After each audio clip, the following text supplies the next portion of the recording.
Assalamualaikum warahmatullahi wabarakatuh.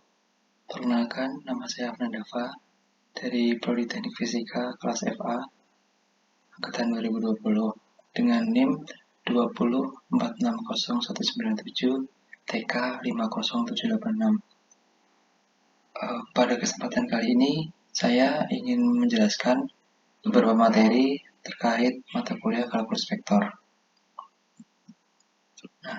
Terdapat 4 materi yang akan saya jelaskan dalam kesempatan kali ini.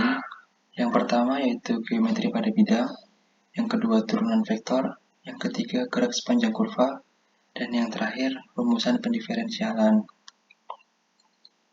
Langsung saja kita masuk ke materi yang pertama, yaitu geometri pada bidang. Nah, di sini terdapat penyajian kurva dalam parameter. Misalkan suatu kurva dapat digambarkan dalam bidang XY. Jika kurva ini dinyatakan dalam persamaan parameter, maka persamaan parameter tersebut dapat dinyatakan dalam bentuk X sama dengan RT dan Y sama dengan GT. Jika T terletak dalam selang yang menjadi ujung-ujung kurva, yaitu T sama dengan A dan T sama dengan B, maka T lebih besar sama dengan A dan T kurang dari sama dengan B. Sehingga titik pangkal kurva PXTYT adalah PXAYA dan titik ujung kurva QXTYT adalah QXPYB. Nah, sebenarnya apa sih maksud penjelasannya ini? Seperti yang kita tahu, kurva itu gampangnya ya kumpulan titik-titik di sebuah koordinat di sini. Nah, biasanya kurva ini juga disebut sebagai fungsi. Misalkan Y sama dengan fx. Nah, sekarang Y sama dengan fx ini, Y sama dengan fx ini bisa kita ganti menjadi menggunakan persamaan parameter-parameter ini, yaitu X sama dengan Ft dan Y sama dengan Gt. Artinya gimana? Artinya X-nya itu bergerak tergantung dari T. T itu waktu ya. Misalkan di sini T sama dengan A dan T sama dengan B. Misalkan di sini terdapat T sama dengan A, berarti X yang di sini menjadi TA dan Y-nya menjadi YA. Lalu misalkan yang di sini terdapat T sama dengan B, berarti X-nya menjadi XB dan Y-nya menjadi YB. Selanjutnya ada jenis-jenis kurva. Terdapat 4 jenis kurva. Yang pertama yaitu kurva tidak sederhana dan tidak tertutup. Dikatakan tidak sederhana karena kurva ini lintasannya itu sedikit, terdapat lengkungan-lengkungan. Dan dikatakan tidak tertutup karena kedua ujung kurva ini tidak saling menyatu, sehingga kurva tersebut disebut sebagai kurva yang tidak sederhana dan tidak tertutup. Selanjutnya, yang ini adalah kurva sederhana. Perbedaannya terletak di lintasannya, di mana kurva sederhana memiliki lintasan yang lebih simpel dibandingkan kurva tidak sederhana tadi. Dan tidak tertutup sama seperti yang tadi karena kedua ujung kurvanya tidak menyatu. Selanjutnya terdapat kurva tidak sederhana dan tertutup. Seperti yang sudah saya jelaskan tadi, dinyatakan sebagai kurva tidak sederhana karena lintasannya terdapat sedikit lengkungan-lengkungan, dan kali ini dinyatakan tertutup nih karena kedua ujung kurvanya ini tuh saling menyatu. Jadi kurva ini dinyatakan sebagai kurva yang tidak sederhana dan tertutup. Nah, yang terakhir ada kurva sederhana dan tertutup di mana lintasannya itu lebih sederhana daripada yang tadi dan kedua ujungnya ini saling menyatu sehingga disebut kurva sederhana dan tertutup. Selanjutnya,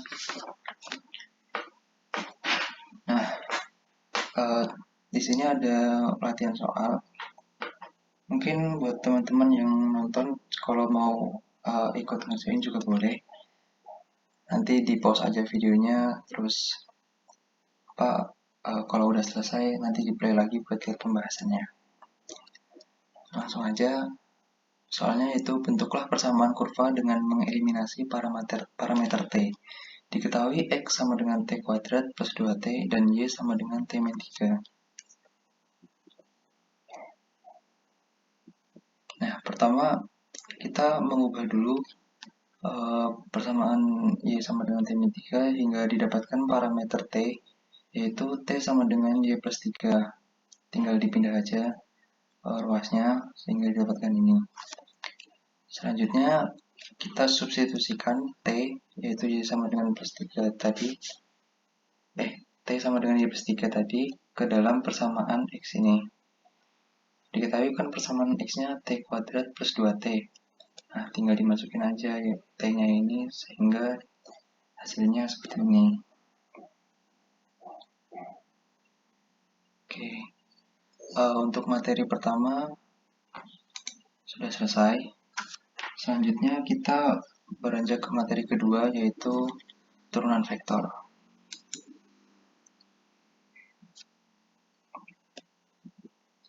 Misalkan terdapat suatu vektor, yaitu Ft sama dengan Ati plus Bt sama dengan J. Nah, di mana At ini sebagai komponen X dan Bt ini sebagai komponen Y. Maka Ft akan memiliki limit di C jika At dan Bt juga memiliki limit di C. Apa sih arti limit di C itu? Limit di C itu artinya T mendekati C. Sehingga limit T mendekati C, Ft sama dengan limit T mendekati C, Ati ditambah limit T mendekati C, Bt, J. Turunan Ft didefinisikan sebagai F aksen T sama dengan dft per dt sama dengan limit H mendekati 0, Ft plus H minus Ft per H. dft per dt ini dapat diartikan sebagai perubahan dft terhadap dt ya. Ini rumus turunan biasa. Lanjut aja. Jika Ft dihasilkan dalam bentuk komponen-komponennya, maka turunan Ft dapat dituliskan kembali sebagai dft per dt sama dengan limit H mendekati 0, Ft plus H minus Ft per H sama dengan limit H mendekati 0, At plus H minus At per H I ditambah limit H mendekati 0, Bt plus H minus Bt per H J. dft per dt juga dapat diartikan sebagai dat per dti ditambah dbt per dtj. Nah, artinya turunan dari ft ini itu sama dengan komponen masing-masingnya itu diturunkan juga. Jadi at diturunkan dan bt diturunkan. Maaf lagi ada yang bangunin sahur. Oke. Lanjut. Nah, di sini ada latihan soal lagi. Diketahui suatu vektor RT sama dengan 2T plus 3 kuadrat I minus E 2T E pangkat 2TJ. Kita disuruh menentukan yang pertama turunan pertama dari RT, yang kedua turunan kedua dari RT. Langsung ke penyelesaiannya. Nah, di sini turunan pertama ya kita tinggal menurunkan persamaan ini sekali sehingga didapatkan hasilnya seperti ini. Lalu yang kedua, untuk turunan kedua berarti kita menurunkan sekali lagi dari turunan pertama sehingga didapatkan hasilnya seperti ini. Nah, untuk materi kedua tentang turunan vektor sudah selesai. Selanjutnya kita masuki materi yang ketiga, yaitu gerak sepanjang kurva. Misalkan terdapat suatu vektor RT yang dapat dinyatakan sebagai RT sama dengan FTI ditambah GTJ, maka RT bergerak dalam selang waktu H. Maka kedudukan yang baru adalah RT plus H, sebagaimana ditunjukkan pada gambar berikut. Yang dimaksud itu P kan kita tadi punya suatu vektor RT pada awalnya di sini. Terus vektor RT ini bergerak dalam selang waktu H, sejauh H, kursornya kemana? Ke arah sini sehingga didapatkan vektor baru yaitu RT plus H.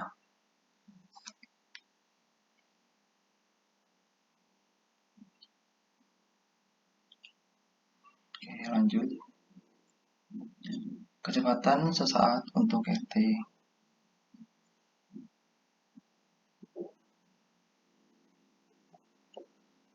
Vt sama dengan limit H mendekati 0, RT plus H minus RT per H sama dengan DRT per DT. Nah, seperti yang kita lihat tadi, RT plus H itu vektor perubahan yang kita dapatkan tadi, dan RT itu vektor semulanya atau vektor awalnya, sehingga ini merupakan vektor perubahan dikurangi awalnya. Kecepatan ini juga bisa kita artikan sebagai turunan pertama dari suatu vektor posisi tadi.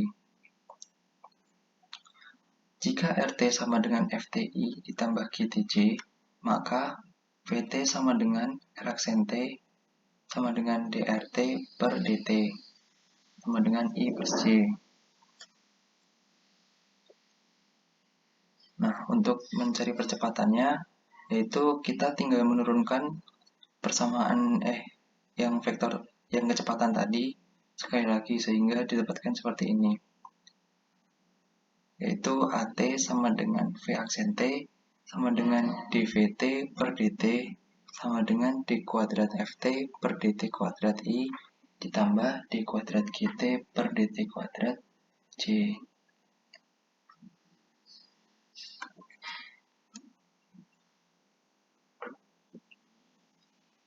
Nah, selanjutnya ada latihan soal. Sebuah titik P bergerak menyusuri lingkaran dengan pusat 0,0 dan radius R. Titik P bergerak dalam kecepatan sudut omega dan kedudukan awal R,0. Tentukan kecepatan dan percepatan titik P. Diketahui vektor posisi untuk titik P dapat dinyatakan sebagai RT sama dengan XT I ditambah YT I.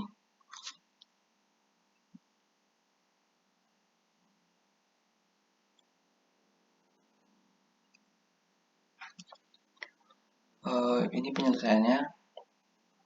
Vektor posisi untuk titik P dapat dinyatakan sebagai RT sama dengan XTI tambah YTI,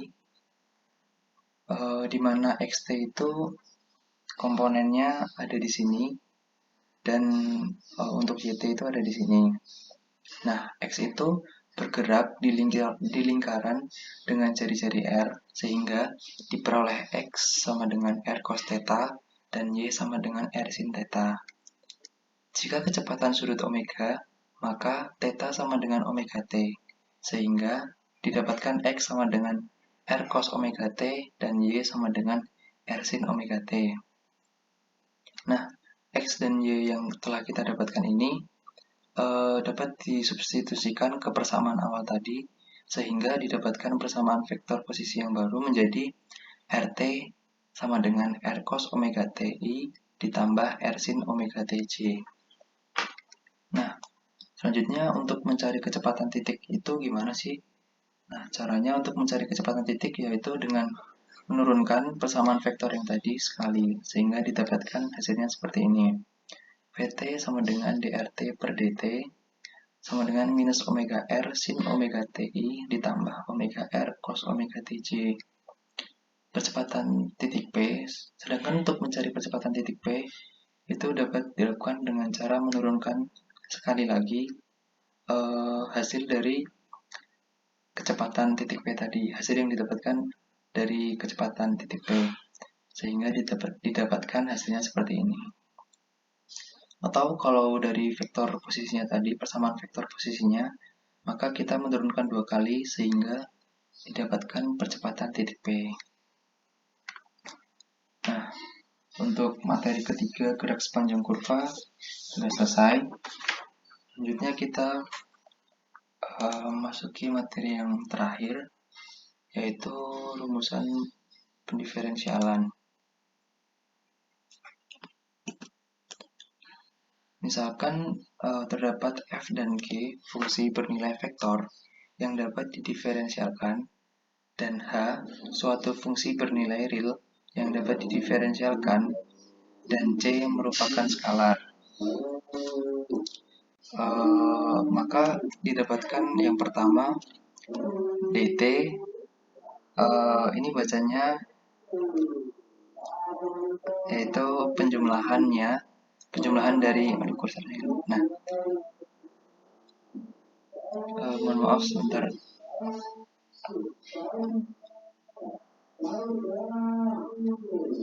Tadi ada yang bangunin sahur.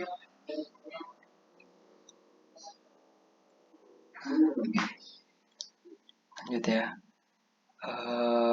Ini tuh bisa dibaca yaitu turunan dari penjumlahan ft dan gt tadi itu sama dengan penjumlahan dari masing-masing turunannya, yaitu turunan dari ft dan turunan dari gt. Terus yang kedua didapatkan ini. Nah, ini cara bacanya yaitu turunan dari perkalian skalar dengan fungsi dengan si ft ini itu sama dengan hasil dari perkalian skalar dengan turunan ft ini. Terus yang ketiga, nah ini turunan dari perkalian ft dengan suatu fungsi ht itu sama dengan ht dikali f aksen t ditambah h aksen t dikali ft. Nah, sebenarnya ini sama aja kayak rumus SMA dulu yang kalau nggak salah u aksen v ditambah uv aksen, atau bisa dibalik juga uv aksen ditambah aksen v. Terus yang selanjutnya ini sama aja, cuman bedanya yang ini pakai perkalian dot. Terus nah ini juga sama aja. Yang nomor 5 ini dia pakai kombinasi. Lanjut aja deh ke latihan soal yang terakhir. Nah, jadi emang setiap kita selesai materi, kita harus akhiri dengan latihan-latihan soal karena gunanya agar kita tahu sejauh mana sih kita memahami materi-materi yang udah diajarkan. Oke, lanjut aja. Oh ya, sama kayak tadi buat teman-teman yang mau ikut ngerjain juga boleh banget. Jadi videonya di post dulu, baru nanti kalau udah selesai di play lagi, lihat pembahasannya. Oke, langsung aja. Soalnya itu jika ft sama dengan t kuadrat plus ti ditambah pangkat tj, tentukan yang pertama kita suruh nyari turunan pertama, yang kedua suruh nyari turunan kedua, dan yang ketiga suruh mencari sudut theta antara f aksen 0 ini. Nolnya kita substitusikan ke t, dan f double aksen 0 juga sama. Nah, penyelesaiannya yang pertama kita tinggal turunin aja sekali dari persamaan yang ini, jadi seperti ini. Terus yang kedua double aksen berarti hasil dari ini kita turunkan sekali lagi jadi ini. Nah, yang ketiga kita mendapatkan f aksen 0 yaitu i plus j, dan f double aksen 0 yaitu 2i plus j. Sehingga untuk mencari sudut tetanya menggunakan rumus cos theta sama dengan f aksen 0 dot f double aksen 0 dibagi panjang f aksen 0 dikali panjang f double aksen 0. Sehingga didapatkan hasilnya seperti ini. Nah, kurang lebih hasilnya yaitu 18,43.